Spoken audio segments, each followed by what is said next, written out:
So typically, I take in as many spring football games as is humanly possible.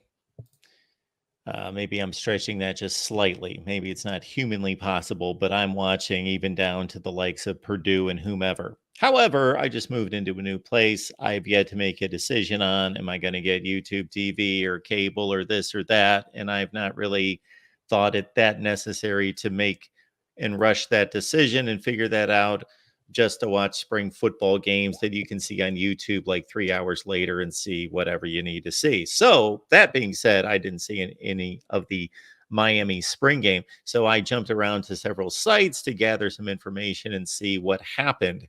The overriding theme that I came away with from various sources was that the secondary looked a bit ragged. Yeah, and that's fair. Absolutely. I mean, Cam Ward doesn't go 19 for 24 for 335 and 3 tutties otherwise, And I know that he's really good, but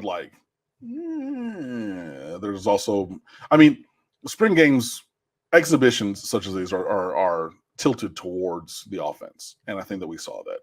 And, reading all the reports and listening to all the podcasts, of everyone creating content out there, the real spring game was the week before. Like, that's the one where, closed doors, hey, we're going to let it rip. And then you pare it down because, look, everything's on TV. Every school has a staffer who goes through and says, hey, watch and chart every game from all these teams in case they do something or show something that's new and different, right?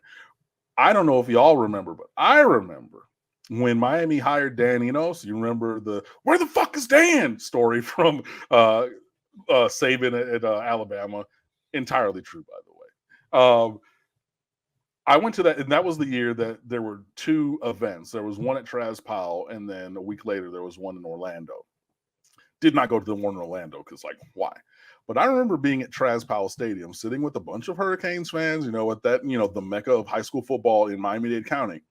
And before the first play, Miami shifted from whatever formation they were in, and they just shifted skill players. And people started applauding because if you don't remember, one of the big things of the offense prior to that was line up, set, and go. There was no deception. There was no movement. There was no nothing. And before the first play, I remember, it was Brevin Jordan and Will Mallory, and then they moved, and the receivers switched who was on and off to balance with whatever, and they went from under center to shotgun, and the running back stepped aside. So you saw 6 guys move at the same time, and people started clapping, right? Literally. But now imagine, and I think that one was actually on television, but imagine that that's now foundational to what Miami would have done on offense.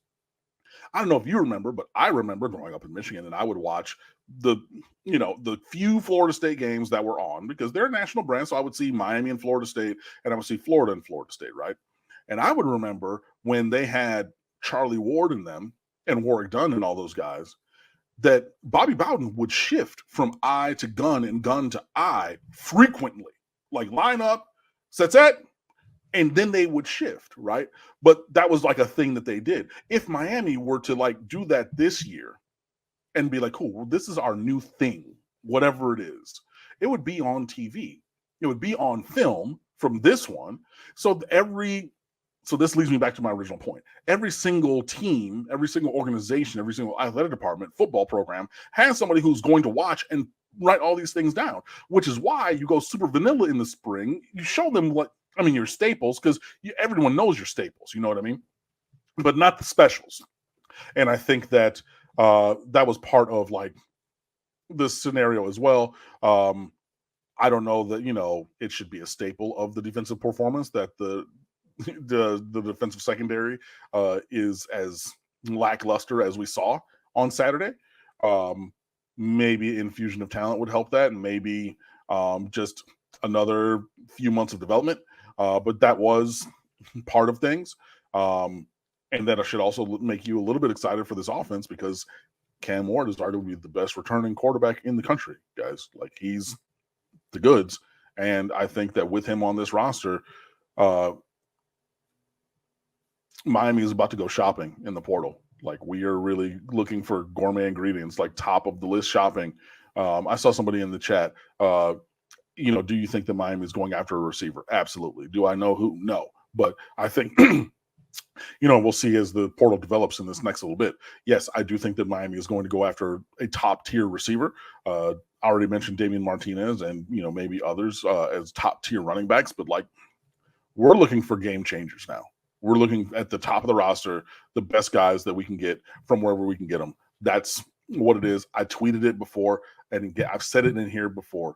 Guys, this is an all-in season. Whatever it takes, chips go to the middle and let everything go where it is, right? Like let the results be what they may. But on Miami's side of things, they have to do everything they can to get all of the talent that they can right now.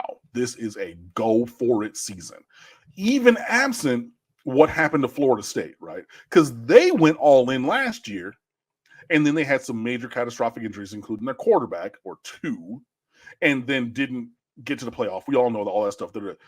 The fact that they had these catastrophic injuries and that kept them from the playoff, that cannot dissuade you from also going for it.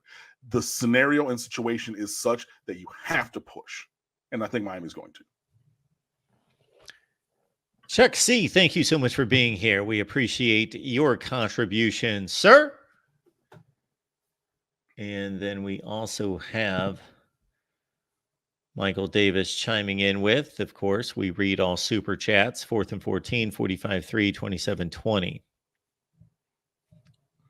Cool.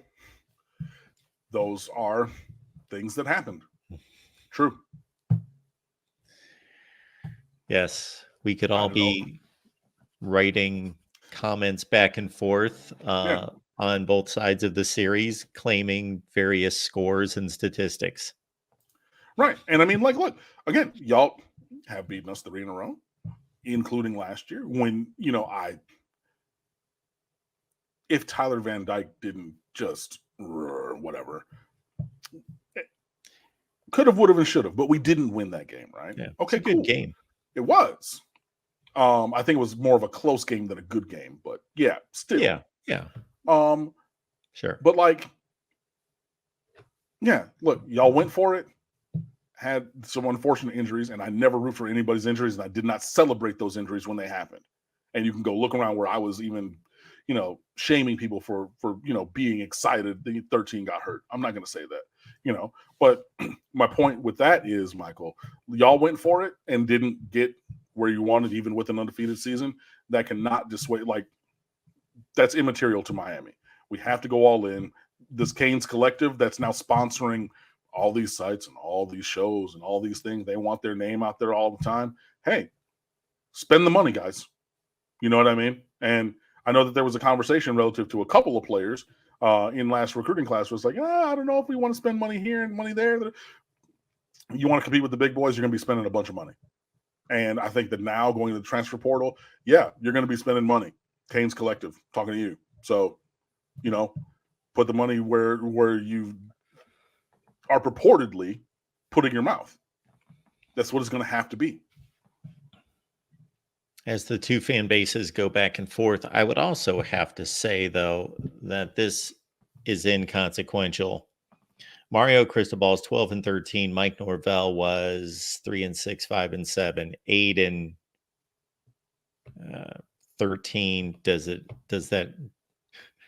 That's not Florida State football. That's not Miami football.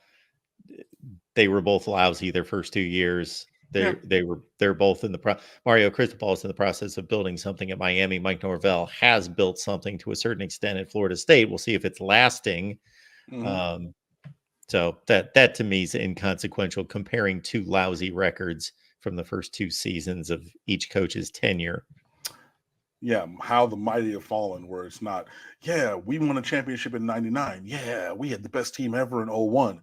No, our new coach, his first 2 years were less terrible than yours. Like, guys, come on now. Knox Kane's here. Knox Kane 94. Good to see you. not having your top 3 defensive players rushing the passer and not being able to hit the quarterback will make any defensive backs look bad. That's a fair point. So, yeah, I could maybe dial that back. I mean, that's true. Quarterbacks aren't live. Ruben Bain played a handful of snaps. Why waste him in a spring game and something like that, And yeah, like Kiko Mawinoa wasn't out there. Things. Yeah, no, that's Aki Mesidor as well. So if you want to say top 3 player, you know what? That's a fair take, Knox Kane 94. But I still would like one proven defensive back right now in the portal, maybe 2. Regardless of even dialing back some of my harsh criticism, I think that's how you optimize a roster, but we'll see. As it stands currently, I don't know if that guy exists in the portal, but we're only on day 2.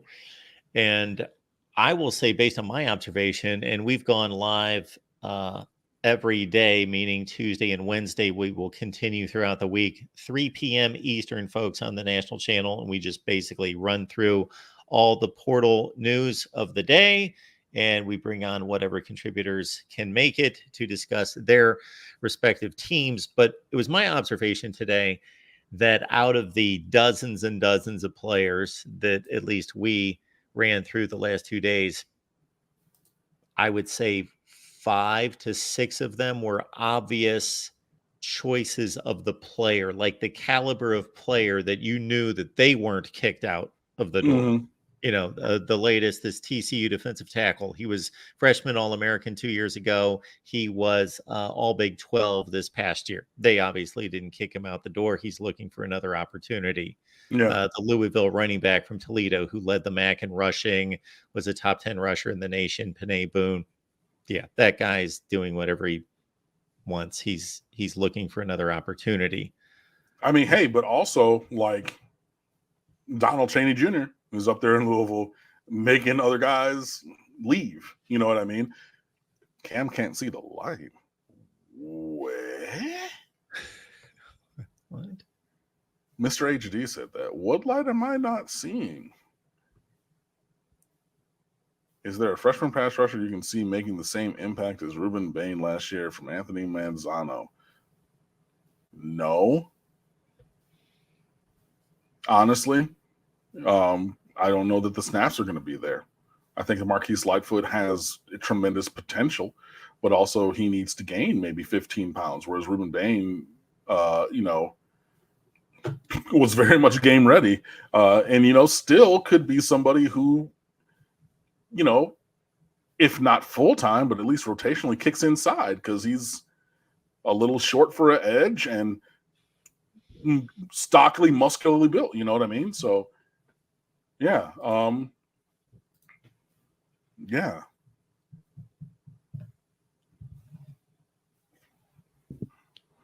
In that same vein of our current conversation, Falconer X kicking in with this one. Cam, if you could bring back any previous Miami defensive back, who would it be?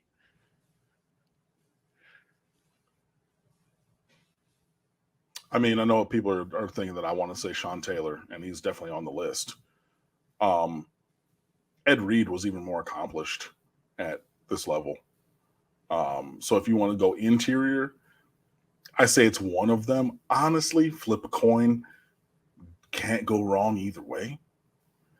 I think that we need a corner more on this team specifically. So I would look at